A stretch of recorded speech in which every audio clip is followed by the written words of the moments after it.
दोस्तों, अनुसूचित जाति एवं जनजाति आरक्षण में क्रीमी लेयर को लेकर सुप्रीम कोर्ट के फैसले के खिलाफ देश भर के विभिन्न संगठनों ने आज भारत बंद का आह्वान किया।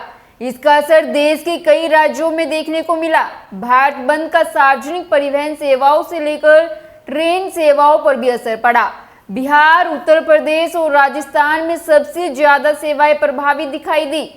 लेकिन इस पूरे मामले में ऐसा दिखाई पड़ रहा है कि बीजेपी बैकफुट पर आ चुकी है। जो पार्टी अपने आक्रामक रवैये के लिए जानी जाती है, इस मुद्दे पर वो कुछ शांत दिखाई दे रही है। आखिर बीजेपी के इस मुद्दे पर चुप रहने के क्या कारण है? नमस्कार दोस्तों, मैं हिमांशी कश्यप आपके साथ। आप देख रहे हैं जनता की आवाज। आगे बढ़ने से पहले इस वीडियो को लाइक करें, शेयर करें और अगर पहली बार जनता की आवाज न्यूज चैनल को देख रहे हैं तो चैनल को सब्सक्राइब भी करें और घंटी जरूर बजाएं, चैनल की भी और सरकार की भी। आज की नेशनल मीडिया के मुकाबले में जनता का साथ दीजिए और उसकी ताकत बनिए, जनता की आवाज बनिए और हो सके तो इसके लिए चैनल को ज्वाइन भी करें। बीजेपी के बैकफुट पर होने के कई कारण हैं। एक तो आरक्षण का मुद्दा शुरुआत से ही बीजेपी को थोड़ा चुभा है। बात चाहे बिहार के 2015 वाले विधानसभा चुनाव की हो या फिर हाल ही में संपन्न हुए लोकसभा चुनाव की, इस आरक्षण मुद्दे को विपक्ष ने बीजेपी के खिलाफ सफलतापूर्वक भुनाने का काम किया है। अगर आंकड़ों में देखें तब भी साफ पता चलता है कि SC/ST समाज में बीजेपी की उपस्थिति कुछ कमजोर पड़ गई है। 84 अनुसूचित जाति वाली आरक्षित सीटों पर इस बार बीजेपी को सिर्फ 28 सीटों पर ही जीत मिली, वहीं 35 सीटों पर अन्य उम्मीदवार जीते। इसी तरह के अनुसूचित जनजाति वाली 47 सीटों में बीजेपी को सिर्फ 24 पर जीत मिल पाई। 2019 के लोकसभा चुनाव में यह आंकड़ा काफी बेहतर था। उसी वजह से तब अपने दम पर बीजेपी ने पूर्ण बहुमत भी हासिल किया था। लेकिन इस बार क्योंकि इन्हीं सीटों पर बीजेपी का प्रदर्शन लचर रहा, फाइनल टैली में भी उसका साफ असर दिखा। अब अपने उस प्रदर्शन को लेकर ही बीजेपी परेशान है। उसके ऊपर इस तरह का भारत बंद वाला आह्वान इस बात का एहसास दिला रहा है कि बीजेपी के लिए चुनौतियां कम नहीं और ज्यादा बढ़ने वाली है। दलित समाज की नाराजगी कई राज्यों तक अपना असर रखती है। अगर यह पूरी तरह से बीजेपी से छिटक गया तो जमीन पर समीकरण पूरी तरह बदल सकता है। यहाँ पर ही बीजेपी के बैकफुट पर होने की एक दूसरी वजह भी पता चलती है। आने वाले महीनों में हरियाणा, महाराष्ट्र और झारखंड में विधानसभा चुनाव होने जा रहे हैं और इन तीनों ही राज्यों में पिछड़े की निर्णायक आबादी है। ऐसे में अगर यह समाज इस एक मुद्दे के दम पर बीजेपी के खिलाफ लामबंद हो गया, चुनौतियां कम होने की बजाय और ज्यादा बढ़ जाएगी।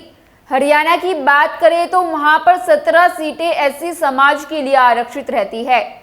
बड़ी बात यह है कि जाट के बाद राज्य में सबसे निर्णायक वोट इसी समाज का है। इस लोकसभा चुनाव में तो देखा गया कि इस वर्ग का मोह बीजेपी से कुछ भंग हुआ है। असल में लोकसभा के ट्रेंड को देखें तो बीजेपी इस बार 17 विधानसभा सीटों में से 13 पर पिछड़ रही थी। इसी तरह हरियाणा में OBC समाज 21% के करीब है।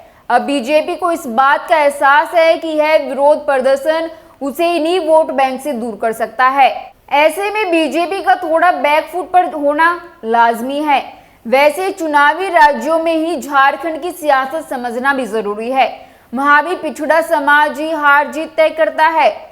झारखंड में OBC वर्ग की आबादी 55% चल रही है। दलित करीब 16.33% और आदिवासी 28% के करीब बैठते हैं। यहाँ की राजनीति तो पूरी तरह ही पिछड़े समाज के इर्द गिर्द घूमती है। ऐसे में अगर कोटा के अंदर कोटा वाले मुद्दे ने समाज में डर का माहौल बना दिया, बीजेपी के लिए यहाँ भी मुश्किलें बढ़ जाएगी। महाराष्ट्र की बात करें तो वहां भी 10.5% दलित आबादी है। वहां भी विदर्भ से सबसे ज्यादा 23% इनकी संख्या बैठती है। ऐसे में चुनावी राज्यों को देखते हुए भी बीजेपी इस मुद्दे पर अभी बैकफुट पर नजर आ रही है। उसकी तरफ से साफ ही नहीं किया जा रहा कि उसे सुप्रीम कोर्ट के फैसले का स्वागत करना है या फिर इसके खिलाफ बोलना है। वैसे बीजेपी को लेकर तो यह भी देखा गया कि वो पिछड़े समाज से जुड़े कई दूसरे मुद्दों पर भी असमंजस की स्थिति में चल रही है। जातिगत जनगणना का मुद्दा राहुल गांधी लगातार उठा रहे हैं। बिहार में सीएम नीतीश कुमार तो इसे अपने स्तर पर करवा भी चुके हैं, लेकिन बीजेपी ने खुलकर ना इसका विरोध किया और ना ही समर्थन। माना जा रहा है कि इस लोकसभा चुनाव में भी बीजेपी की कई राज्यों में लचर प्रदर्शन की वजह यही रही है। इसके ऊपर हाल ही में लेटरल एंट्री वाले मुद्दे ने भी बता दिया कि बीजेपी अपने SC/ST वोट बैंक को लेकर काफी सजग हो चुकी है। इसे ऐसे समझा जा सकता है कि पीएम मोदी को खुद निर्देश देना पड़ा कि अभी अधिकारियों की नियुक्ति लेटर प्रक्रिया के जरिए नहीं होगी। माना जा रहा है कि बीजेपी का पीछे हटने का कारण ही यही था कि लेटर भर्ती से ST/ST समाज के आरक्षण पर असर पड़ सकता है, उस समाज को गलत संदेशा जा सकता है। ऐसे में पुरानी गलती ना दोहराते हुए पार्टी ने इससे अभी के लिए दूरी बना ली है। माना जा रहा है कि बीजेपी का पीछे हटने का कारण ही यही था कि लेटर भर्ती से SC/ST समाज के आरक्षण पर असर पड़ सकता है, उस समाज को गलत संदेश जा सकता है। ऐसे में पुरानी गलती ना दोहराते हुए पार्टी के इससे अभी के लिए दूरी रहना ही ठीक समझा। अभी है सारे वो मुद्दे हैं जो पिछड़े समाज से जुड़े हैं और इन पर बीजेपी को या तो नुकसान झेलना पड़ा है या फिर उसे एहसास हो चुका है कि खामियाजा भुगतना पड़ सकता है। ऐसे में चुनावी मौसम और आरक्षण के विपक्षी नैरेटिव ने बीजेपी को आज भारत बंद मुद्दे पर भी बैकफुट पर धकेल दिया। अगर पार्टी से स्थिति से बाहर निकलना चाहती है तो उसे कई नैरेटिव ध्वस्त करने पड़ेंगे। इस समाज में एक बार फिर विश्वास के दीपक को जलाना होगा।